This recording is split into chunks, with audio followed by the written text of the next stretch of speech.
Welcome to Yeadon Community News, your independent source for Yeadon Community News.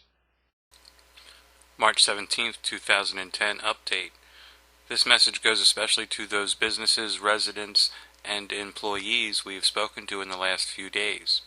We can inform you that, in fact, all employees who are employed in the borough, whether or not they reside in the borough does not matter. If you work in the borough and live somewhere else, you will be charged a 1% earned income. Additionally, for all those businesses, the way they have done this letter is in classic subterfuge style, whereas if you look at the whole front of the letter, it talks all about the individual, residents, taxpayer, employee. But on the back of the form, since in full disclosure they do have to tell you, in fact they do tell you, but they do it in a sly, sneaky way.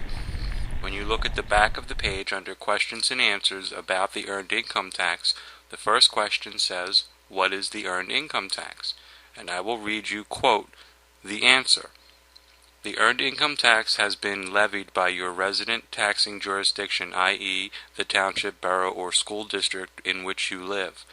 Earned income is defined as salaries, wages, commissions, bonuses, incentive payments, fees, tips, and or other compensation for services rendered, whether in cash or property, and whether paid directly to you or through an agent. Now here's where I get out of the line. For a quick aside, this is how they hid the tax on businesses. Here's the next line. Quote, "In addition, the net profits of a business are subject to a net profits tax. Net profits are defined as the net income from the operation